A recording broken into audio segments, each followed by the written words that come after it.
What is going on, everybody? Welcome to your Sunday night Showdown show here on Rotogrinders. I am Britt Devine, here with Keith as usual. A fun night. We're sweating the cash lines right now for our full slate contest. But the good thing, Keith, is always Sunday night to make a couple extra bucks. And we have a very, very fun game tonight. I think we are expecting both on the same page of a lot of offensive fireworks. What is up, my dude? Not much, yeah. Just keeping one eye on the games finishing up here, but yeah, I like the offenses in this game. We were talking about it before the show here. Pittsburgh really hasn't played anybody, so how good is their defense really? Lots of options on both offenses, so yeah, lots to talk about here. Yeah, we're gonna have some fun. I guess all kinds of weird stuff is going on. Derek Carr rushing touchdown. Contrarian Johnson, best ball revival teams. If you're in that any of those, he just got himself a touchdown. Lots of fun things going on in fantasy right now. We got basketball. But yeah, let's. I guess the first thing I want to talk about. We'll talk DraftKings in a minute. But I really I want to start off with Pittsburgh, and I guess basically just going over the teams they've played and how lights out their defense has been. You look at Gridiron IQ. If I bring it up for the Steelers, you can just see, at least on defense, red everywhere. Basically the best defense in the league, I think we've seen. But if you really look at who they've played this season, they played the Giants week 1. Denver, right? Houston when Houston was a mess. Philly's been a mess all season. Cleveland before they got rolling. Tennessee, are they good or bad? Who really knows? Baltimore with Lamar Jackson before Baltimore was any good. Dallas, Cincinnati, Jacksonville, Baltimore without Lamar Jackson. Washington last week. What is actually going on here, Keith? Because I'm not, I think the Steelers defense is good. I think they're better, at least average, if not better than average. But this is easily their only game, I think, against what I would consider to be a actual playoff contending team, a team in the Bills that could theoretically make some noise in the playoffs if sort of things roll their way here today. And I don't know. I just don't know if the Bills are going to fail to be able to move the ball against them. I actually think the Bills are going to be able to move the ball, score some points, and I think we could have ourselves a shootout in Buffalo tonight. Yeah, I like that route too. Pittsburgh ranks number 1 in DVOA, 3 against the rush, 1 against the pass. But you just said it; they haven't played really anybody with any offensive firepower at all. So I agree. They're probably around a top 10 defense, but I don't think they're top 5 necessarily. So I really like what Buffalo does on offense. Josh Allen has taken a huge step forward this year. He adds the dynamic with his legs too. It's just really tough to defend. And they've got talent in their wide receiver core as well. So, I think Buffalo can put up some points. Yeah, so we're going to have to see how this game goes, but I think we're both on the line of some offensive fireworks. So let's talk about how we're going to translate that into DFS. And I guess I'm going to start first, as usual, with DraftKings. Always a little bit more strategy over there with the captain spot. So let's talk about some captain plays tonight and what it does for your lineup over on DraftKings. Also, I see all you guys in YouTube. There's a bunch of you watching. If you guys have any questions at any time, whether it be fantasy, betting, whatever you got going on, if you're sweating something, let us know in the YouTube chat. This is a very interactive show, and we like it if you guys post some questions for us. But what are we doing over on DraftKings? I've got a couple, sneaky captains. I don't know if there's any real sneaky captains when you're playing a one-game slate. But what are a couple of your most exposed captains to right now? Well, I think Josh Allen is going to be the highest owned captain. And for that reason, I'll be underweight on him just a little bit. I am still going to run some Allen out just because, he's got the upside to throw for 3 or 4 and then run 1 or 2 in. So I want some exposure to Allen in the captain. And then Diggs is the alpha receiver. The last Buffalo game that we saw on one of these showdown slates, I believe Cole Beasley was the optimal captain. Mm-hmm. He caught a bunch of balls, went over 100 yards. Got back-to-back 30 fantasy point games close to on DraftKings. Yeah. Or 2 out of 3, I'm going to mix in a little bit of Cole Beasley. And then on the Pittsburgh side, who knows which wide receiver is going to go off. So I like Pittsburgh's top 3 wide receivers as well. by the time I rotate through all of those guys, I don't have many lineups left to get to the running games. So it's going to be mostly a fade of the running backs and the captain for me. Yeah, I think Connor is an interesting, I guess, pivot play. We don't have a ownership, so if anyone out there in Rotogrinders land is working on the ownership, if we can get that up, that would be great. But Connor's interesting. I'm with you, but he is viable because simply there's ways he falls into the end zone twice, and we've seen without him, the Steelers have not had a running game between Benny Snell and McFarland and any of those guys. These guys are just, haven't been very good. And I think Connor is easily the best running back on the team, so I think he's interesting. But I'm with you. I'm on the passing game, and one of the things I wanted to bring up is I've got the Slate IQ pulled up here, and there is insane leverage to the wide receiver one from whichever team today, whichever wide receiver ends up being the highest scoring leverage spot here today. The problem, right, is you have to play literally, I think, 7 different wide receivers to possibly come down with that. You got the 3 Buffalo guys, and I'm not sleeping on James Washington. He's playing some snaps now, basically 50-50 with Claypool. You're rotating through 7 wide receivers trying to pick the wide receiver one, but that is what's showing as insane leverage. And if this is a shootout as we expect, I'm hammering the wide receivers in the captain spot today. If I was making 150, that's what I would be planning to do. And I guess I'll start with the Steelers. There's 3 very separate route trees between these guys, and I've got Juju's route tree pulled up on Next Gen Stats, and we can talk about that in a second. But we've got, I guess we'll start with the Claypool James Washington route tree. Those are the deep downfield, air yards, prayer yards, whatever you want to call it, type of plays, right? In DFS, he's getting the deep targets. If they need a deep play, it's going to one of those 2 guys. You've got Deontay Johnson, who runs those intermediate routes. Once in a while, he'll get a deeper shot. Can also get some behind. He's basically all around the field, but generally intermediate. And then I'm going to pull up Juju's route tree. So this was, let's see here. This was week 13. Basically, all the routes, everything he was targeted on was pretty much under 10 yards except for 2. That was last week. If I go back the week before, basically every target where he's getting the ball is under 10 yards on the field. He's being Alex Smith to death, is what I'm calling it. And I guess you can sort of relate that to what Ben Roethlisberger's doing. He's not Ben Roethlisberger of old, chucking the ball down the field to Antonio Brown and even Juju Smith-Schuster from years past. He's become more of a game manager with a low ADOT, and he's letting Juju and specifically Deontay Johnson really create after the catch on these intermediate plays. So you have 3 very different archetypes of wide receivers. I think my favorite is definitely Deontay Johnson. I love jamming him in. Just look at these targets, Keith. Every game he's healthy. These are the past 5 games, 12, 13, 16, 11, 10. While the Steelers have pretty much abandoned the run game because they realize they suck, and they have probably the best wide receiver core in all of football between these 3 guys, in my opinion. So Deontay, I'm looking for him to get double-digit targets in that, short, intermediate, and maybe a couple of long ones.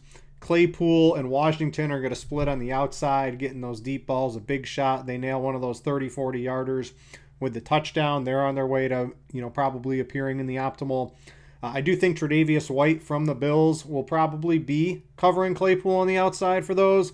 One of the better corners in the league. And with Claypool basically splitting snaps now with Washington, I think I'm fading Claypool in favor of Washington, who's easily my favorite punt play of the night. I have almost no problem even going close to 100% on him. You don't need 100% of a guy that cheap, but he really allows you to get your lineup. So I would be fading Claypool for Washington. And then Juju is just, look at this. 7 receptions on 10 targets for 28 yards. That was his last game. 9 targets, 8 receptions, 37 yards. 9 receptions, 13 targets, 77 yards. He hasn't gone over 100 all season. It's really hard for me to project him to do that. He is the cheapest of the three main ones, playing just about every snap. So I do like that. I think I would prefer him to Claypool and try to take the volume route. But he's a very high floor, low ceiling type of play in my opinion right now. Yeah, it's tough. I do like the 2K savings to Deontay Johnson to get Juju. So I'm still undecided on exactly what to do with this wide receiver core for Pittsburgh. But right now my lean is towards Juju. And like you mentioned, the ADOT is way down. He doesn't run anything over 10 yards really at all. So I'm hoping that he can just catch one of these short passes over the middle and slip a tackle or two and get loose that way. I mean, that's kind of what you have to hope for if you want him to hit any type of ceiling, because like you just went over it, the route tree is ridiculously short. Yeah, I want to note too, someone in chat noted, if you were looking for projected ownership, it is now up on Rotogrinders. If you refresh everything, you should be able to have access to it.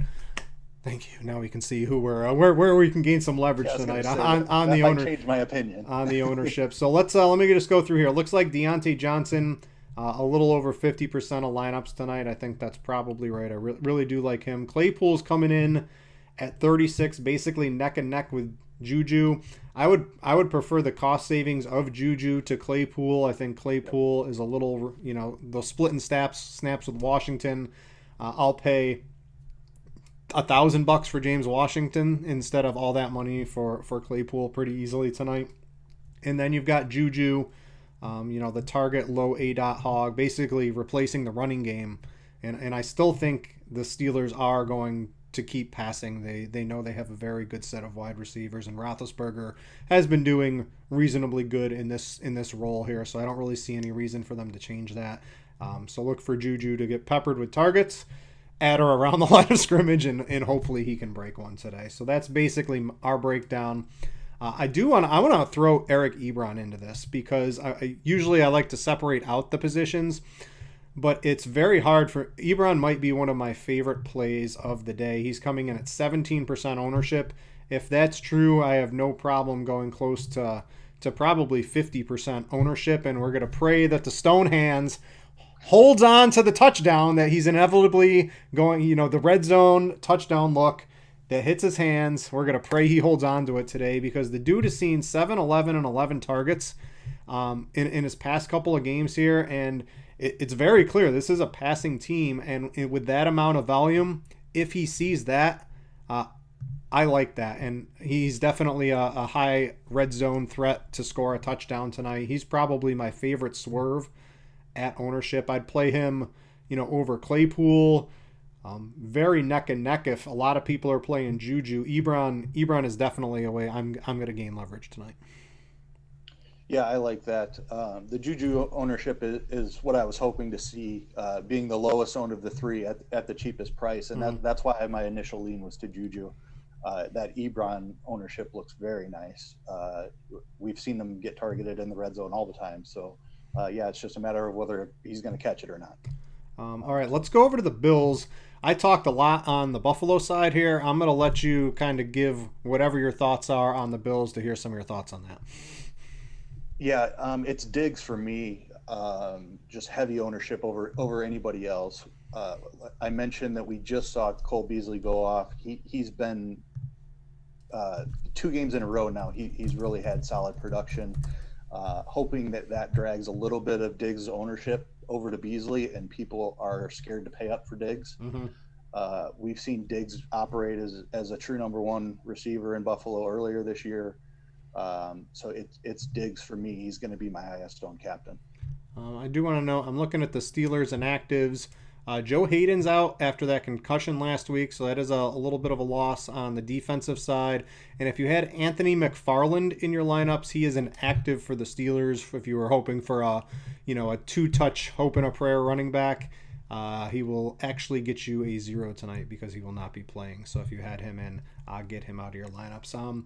Diggs to me definitely has the upside. I like him. I don't think Beasley's too far off.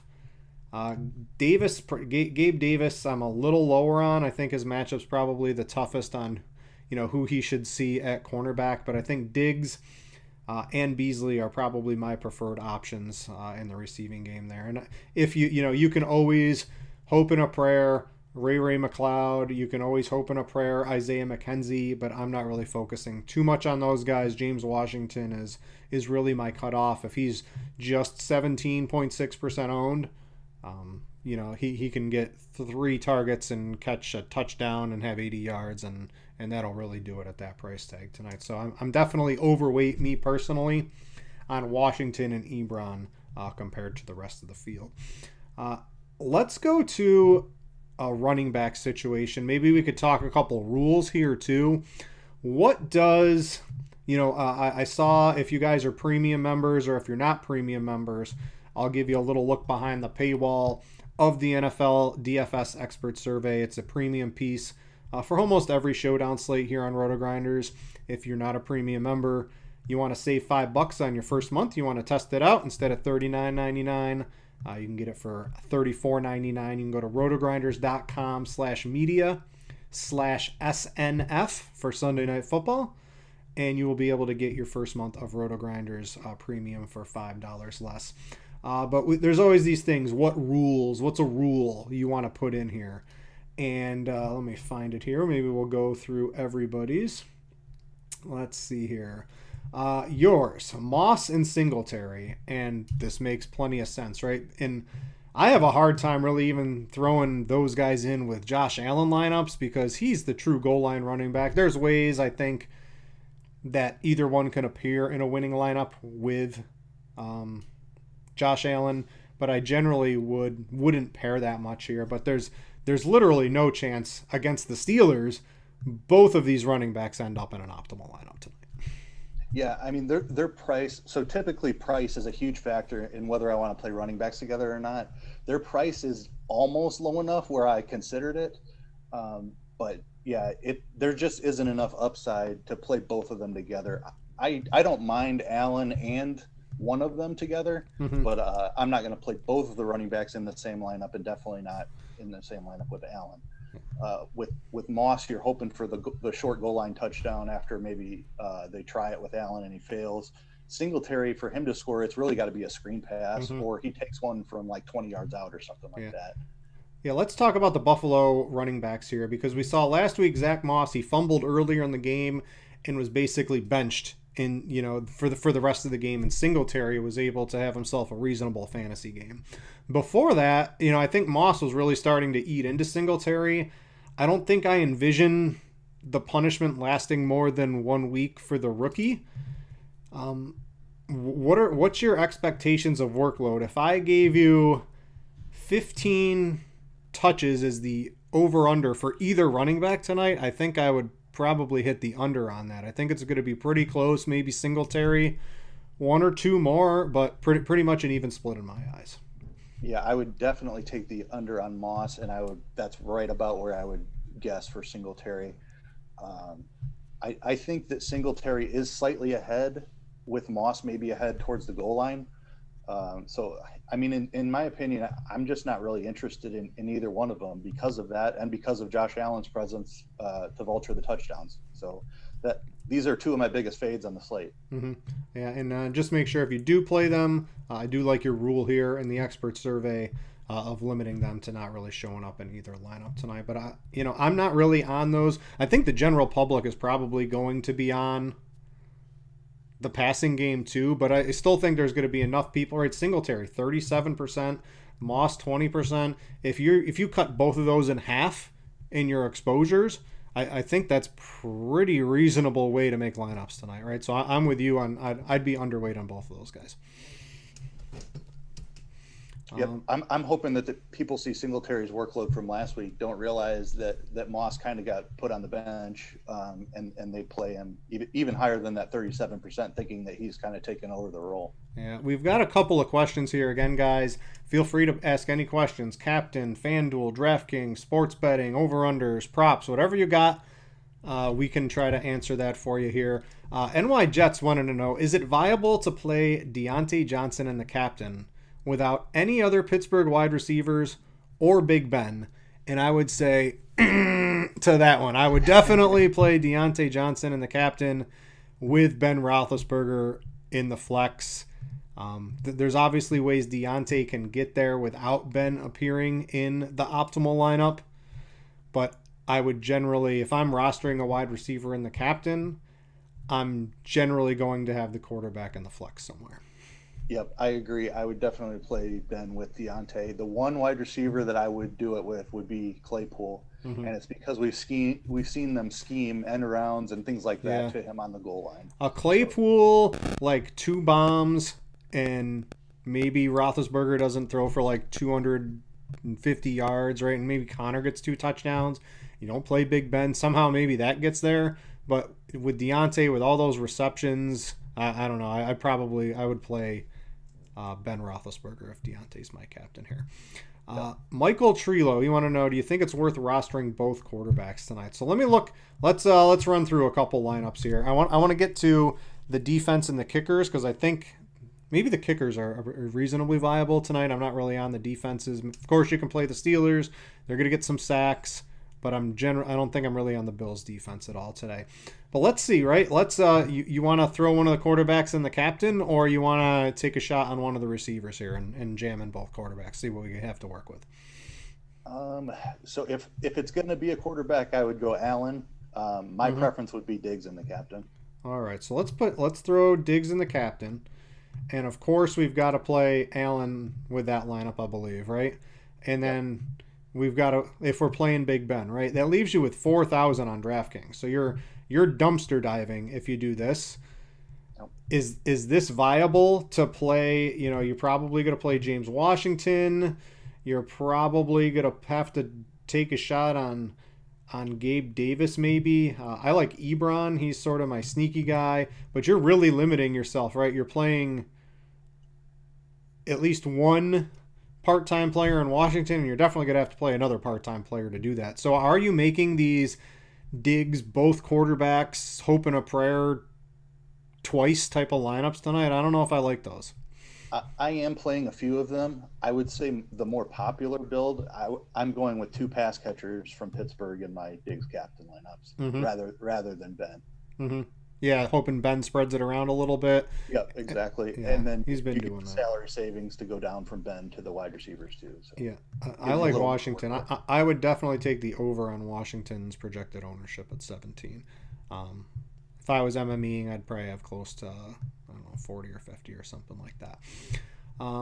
What do you think if you got a cash game flex option on, or a cash game captain on DraftKings tonight? Who you got? I think it's got to be Allen. Just he's got the floor with the rushing that he provides, and then the upside with the touchdowns. I think Allen is your captain for cash. Yeah. I will say the Blitz. I just ran it real quick. The Blitz does have Allen as the optimal captain. You guys can try to figure out the rest, or if you're really fast, you can rewind on YouTube and see what happened right there. Let's see what else is going good here. Let's see here. Washington, salary relief. Yeah, NY Jets. It's super hard to roster both quarterbacks for the pricing. I agree. But, you have James Washington, but I think most of the double quarterback lineups are going to have James Washington, and you just sort of get shoehorned into what I think are going to be, it's really hard to get unique because there's only so many viable plays after you jam in the 2 quarterbacks. If you wanted to play both quarterbacks, what you can do is then maybe you try to play a Beasley, a Juju, probably not a Connor in there, but maybe, Gabriel Davis, one of the lower price wide receivers as your captain. And then you get, right, because we saw on the Slate IQ, right, having the wide receiver 1 is basically the only optimal captain spot. The field wastes every other spot, and then the wide receiver 1 in Slate IQ is the absolute nuts, and it's such huge leverage. I think you have to pay extreme attention to it. And then you're just the running back 2, hope and a prayer, right? Benny Snell, Zach Moss, right? One of those guys is the captain. So I would make a lot of my lineups. I love the wide receiver lineups in the captain, and I like Ebron in the captain. And that's how I'm making my tournament lineups tonight, personally. So I guess that's how it stands. Neither one of us really on the running game. If you wanted some leverage, Connor, I do think he's probably going to pop right back into his 15 to 17 touches. And there's ways, right? Juju gets stopped at the 1 on his 3-yard slant, and Deontay gets stopped at the 1, and Connor gets a couple of touchdowns, because we know Ben Roethlisberger ain't sneaking it on a 1-yard sneak. That's not allowed in the Steelers playbook. So Connor, there's ways he can get in there. I do like the passing game, but don't be afraid to use Connor a little bit. I don't even mind him in the captain, but I think your lineup with him in the captain looks very different from what every other lineup you make tonight is probably going to look like, right? You're playing for a little bit lower scoring game. Maybe you're playing the Steelers defense. You're playing the kickers, things like that in your Connors lineup. And I wanted to mention too, I think both kickers, their price points, I was actually finding myself landing on these guys a reasonable amount tonight. Where do you stand on them? Because if, the Bills offense is good and the Steelers defense is good, I don't think it's great, but I think it's good. I could see both of these teams, I could see some stall drives, right? We saw against a reasonably good, that Washington defense is really proven to be good. If they can get any offense at all there, that's going to be that team could really bounce into contention quick, because I think their defense is good. But the stall drives, along with some extra points, right? Tyler Bass, I think, is a reasonable play tonight, and Chris Boswell too. I like both of them. I wouldn't play them in the same lineup. I'd set a rule to only have at max one kicker. But I like both kickers tonight. Yep, I do too, and I like the rule of only having one, just because there really isn't a ceiling on these guys. Just know that you're kind of plugging in somewhere between 6 and 10 or 11 points into your lineup, and you're hoping that nobody below them outscores them. So, and there really isn't that many options below there. I mean, you have Washington down there. You said that you like a lot. We saw him get a little bit more run recently. Isaiah McKenzie caught a touchdown in their last game. Mm-hmm. Outside of that, I'm not really excited about any of the guys down there. All right. So what's your favorite? Let's see. I guess there's of the sub 10% owned players. So Snell, McKenzie, Vance McDonald, maybe the Steelers kicker. What's your hope and a prayer? Absolute long shot of the night. What's your favorite one you got down there? Washington he's not a hope and a prayer. Knox is way too expensive. I think Boswell and I guess McKenzie probably, right? I wish we wouldn't have seen him do it last game, because I think people are going to try that even more, because he just got there on 2 targets and scored a touchdown or something like that. He's still the one that I prefer, I think. Who returns kicks? Is that McKenzie? That McKenzie does, I believe. Yeah. And Ray for Pittsburgh. Yeah. So their punt returner and kick returner is Andre Roberts, but I think McKenzie's out there, at least a little bit. The Steelers, you get Ray McLeod. Are you playing Ray McLeod? I don't know. It's just super gadgety player. I'm just not too interested in him. I'll mix him in, but yeah, nothing more than, I mean, he's not going to be in over 10%, that's for sure. All right, so there's I guess we've talked enough about basically how we like the game, some lineups we're thinking about, some of our favorite plays. I want to jump over to FanDuel real quick, because it's a much less strategic game. You're kissing your sister with about 200 other people all at the same time on FanDuel usually, and when to hit the win on the optimal. What are your favorite MVPs over there? I think there's quite a few I think MVPs usually, we have like 2 or 3 guys. You can mix it up between both quarterbacks. I think Connor has a chance, basically any starting running back. I think you got Diggs and Deontay Johnson. Claypool could get there. I think it's a lot more open today on FanDuel than it usually is. Yeah, I don't know. I lean pretty heavily towards Josh Allen.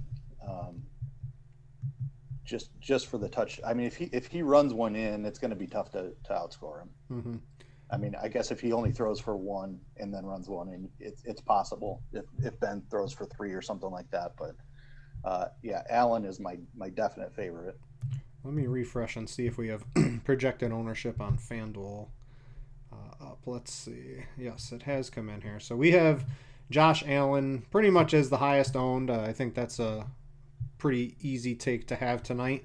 Roethlisberger coming in right behind him. Connor, the third highest owned, much different on FanDuel, without the PPR. But, Deontay Johnson, $500 more, or James Conner. I think I'm playing Deontay Johnson, right? Even on FanDuel. Yeah, it's all about touchdown variance on FanDuel. If Connor scores, you're going to want him. But yeah, I think Deontay is the better play. Yeah, and I still like Ebron on FanDuel. I like Allen. Don't be afraid to mix it up just a little bit. At the MVP spot on FanDuel, both quarterbacks, Connor, of course Diggs, but Deontay, Claypool can get there. I don't think I can play Juju or like a Cole Beasley. Those guys they're so much better on DraftKings with their low ADOTs. Not really on those guys. Maybe I could see Ebron catching, having 2 touchdowns in a game like this. So maybe Ebron would be about as low as I go. I don't think I could play the Bills running backs or anything like that. But, don't be afraid to open up just a little bit more at the FanDuel MVP spot. Yeah, I would have Claypool higher on FanDuel too, just because of he's the one that tends to get the red zone looks after Deontay and Juju kind of move it down the field with their short routes. Yeah, I want to go back to Slate IQ. I see a couple people in chat talking about it again, guys. This is a very interactive show. You guys have questions, Slate IQ, expert survey, any line on the game, you can get our take on it. Any questions at all about captains and things like that, feel free to post it in the YouTube chat. We're more than happy to interact with you. But one of the things I noticed, and I liked Eric's breakdown of where is it here? The 2-4. Normally we see these shootout games, but it skews 4-2 or 3-3, where the first number is from the winning team.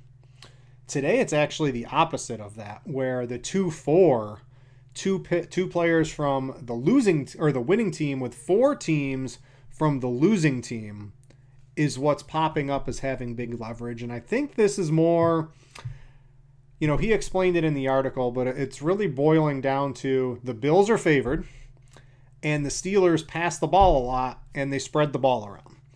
So if the Bills are winning and Pittsburgh has to pass the ball even more than they normally do, and that passing attack really spreads the ball around, that is what is lending them to have 4 from the losing team, if that holds true. And I think you can even swing that around to the other side too, where if the Bills have to play catch up, right, it could just be Ben and Deontay. Although if the Steelers win, I think a 3-3 is probably a little bit better, or a 4-2 from the Steelers. But I could definitely see if the Bills win, right, Allen throws 3 touchdowns, runs one in, and pick one of the receivers, has 2 touchdowns, right? And then the Steelers spread it around. That's where this is coming from. So in the Bills' victory, the 2-4 does make a lot of sense to me. If you're playing for the Steelers win, I'm leaning more to the 3-3 or maybe even over to the 4-2. Basically, I want at least 3 Steelers, I think, in every build tonight. Yeah, I tend to agree. I agree with most of that. I would say that the Bills side is where just Allen to Diggs is kind of what I'm keying in on tonight. So that really supports. I do think that the Steelers win the game. I guess I would be even on the 4-2 instead of the 2-4. I don't know. It feels like the Bills' offense is a lot more condensed than the Steelers. Yeah, I like the 4-2 Steelers, 4 Steelers, 2 Bills. Yeah. That is a very nice build. In the 3-3, if you're making a 5-1 tonight, I don't really like that at all. You're just asking for some really weird game script, which, hey, if it hits, you probably got a solo ship possibly if you're competing. But those lineups I was looking at them, they don't make a lot of sense, and you're probably playing like Josh Allen with like 5 Steelers is basically the only way I could come up with something that worked, and it just doesn't make a lot of sense. So I don't really like those 5-1s. I'll let the field do something like that tonight. NY Jets is out here, narrative based, but feels like Juju is money in these primetime games. I don't know, man. The route tree, right? I pulled this up at the start of the show. Juju is just it's nothing anymore, right? It's just these little routes. He had 2 where he went downfield. 2 targets last week were downfield. The week before, right? Every time he got targeted, it was within, what is this? Within 6 yards of the line of scrimmage. I mean, you're just really hoping for volume, and he's able to break one with Juju. If I go to week 10, it looks a little different, right? Because I think the Steelers offense, it was playing a lot differently than here. But in recent weeks, it's just really changed. And Juju's basically being used as this really short slate wide receiver. I don't know. Could it change at any given time? It can, but to me, I think it's very clear what the roles of the wide receivers are. You've got Claypool and Washington running deep. You've got Deontay running just about everything, and you've got Juju playing the third down mover, the safety valve, things like that, and Ebron in the high leverage touchdown situations out there. So I don't know. I think you touched on something really important earlier when they've kind of used Juju in a role to replace the running game. Yeah. With Connor out. Maybe they don't have to do that as much tonight with Connor back, and Juju gets a few. He was running a lot different route tree when Connor was in there earlier in the season. Yeah. So I'm on Juju tonight. I think that he's got upside tonight with Connor back and the other 2 healthy and in the lineup. I mean, I don't know that all 4 of them have been on the field together since Claypool kind of emerged. So a couple questions have come in. Jermaine Dorsey, both kickers in play on FanDuel.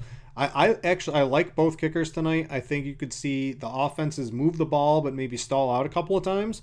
I would not play both kickers. I would play I have no problem playing either kicker in any lineup. I just don't think I would play both kickers tonight. I think there's too many points to be scored.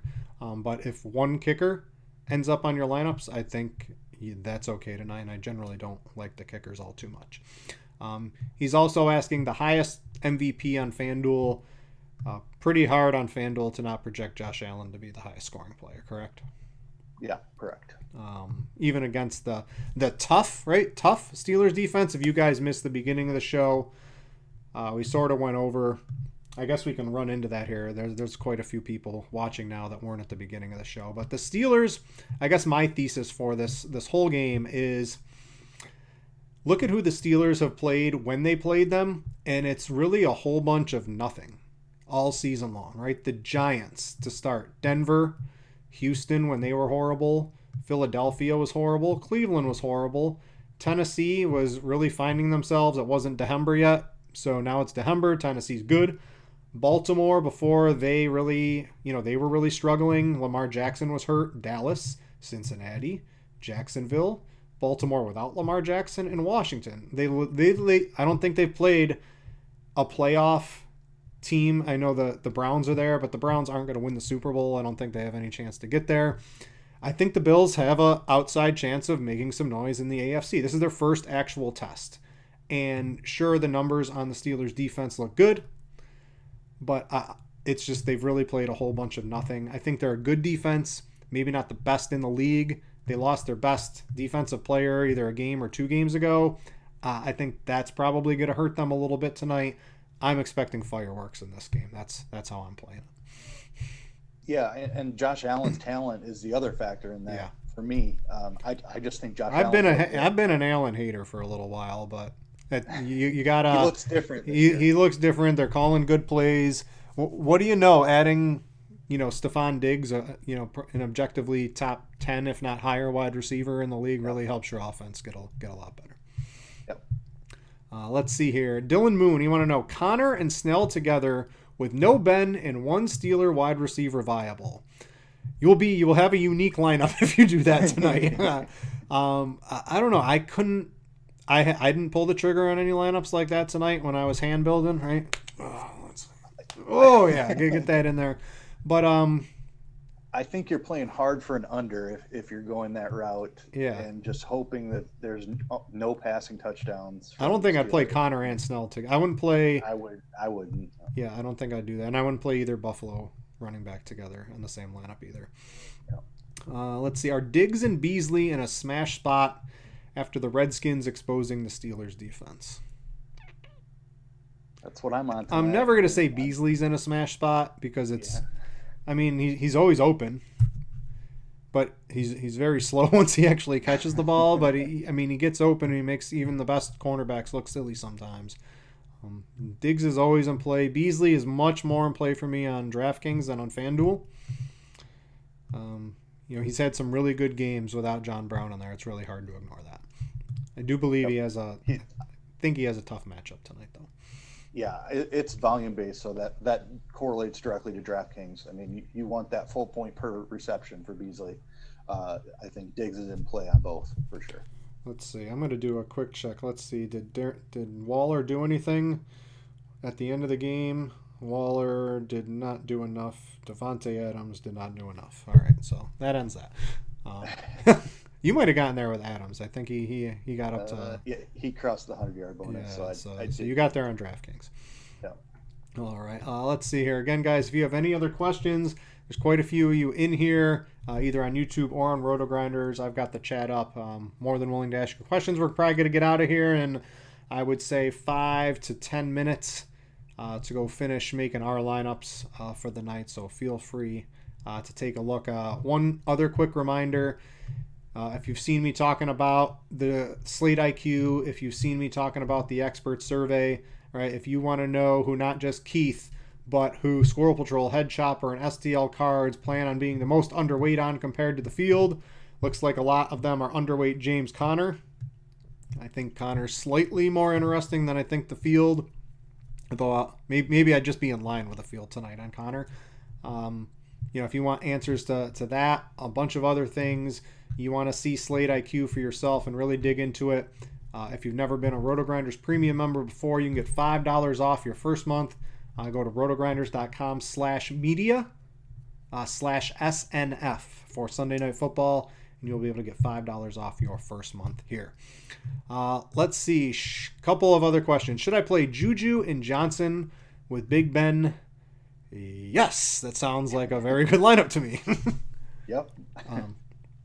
I do want to know, Keith. I think you have the interesting take where they changed Juju's route tree to replace the running game, and I'm going to go back and I'm going to add myself some more Juju. I don't think I have enough, and I think you had a good take on that. We'll see if that plays out a little bit tonight. Jermaine Dorsey, take on Gabriel Davis. So let's bring him up. He's, I guess let me go to Gridiron IQ, and we could take a look at what he's been doing snap-wise. Let's see here. Opportunity. So he's basically an every snap player the last couple of weeks with John Brown out. I think he's got one more week of that tonight. Where does he stand in the pecking order? The targets, right? They go to Beasley. They go to Stephon Diggs. Then it's Josh Allen in the red zone. In the run game, you've got the other couple of things.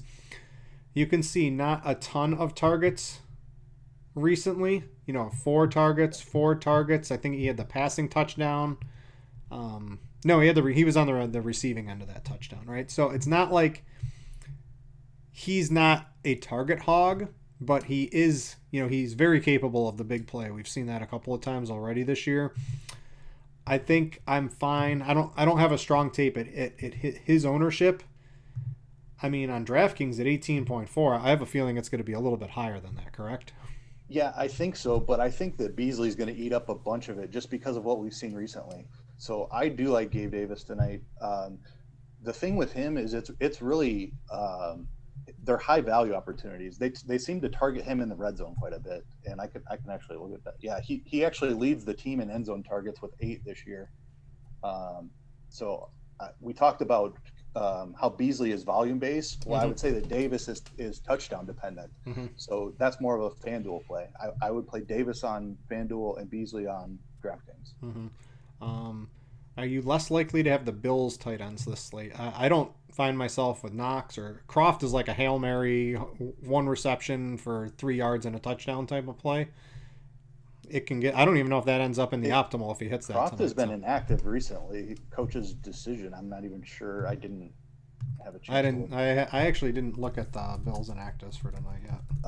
But yet Knox, I just don't like the price on Knox. If he was down in the James Washington range, then I would like Knox. But there just isn't enough price savings. You can get both of the Croft kickers. is inactive, so Yeah, I was going to say they've been doing that recently. But yeah, it's the price on Knox for me. He's just a little bit too expensive. Yeah, I would 100 out of 100 times play Eric Ebron tonight. I absolutely, I do like Eric Ebron quite a bit tonight. Let's see here. A couple more YouTube questions, then we're probably going to get out of here. Let's see. Moss or Singletary if using a Bills running back? This is like a coin flip to me. I'd probably lean Singletary in the case that Zach Moss's punishment lasts more than one game for fumbling early on in his last game. On DraftKings, it's definitely Singletary for me. He seems to get a little more work in the passing game. And I don't think that Moss gets enough opportunity at the goal line for him to overtake Singletary. Mm-hmm. On FanDuel, I think you could maybe make an argument that it's Moss over Singletary, but I don't like either one of them really tonight. Best target for Allen in the end zone so far this year, as you just mentioned, it has been Gabriel Davis. After that, it's Diggs, and then it's pretty much just gets like spread around to everybody on the team. Yeah, Lee Smith is at 20% of the end zone targets this year.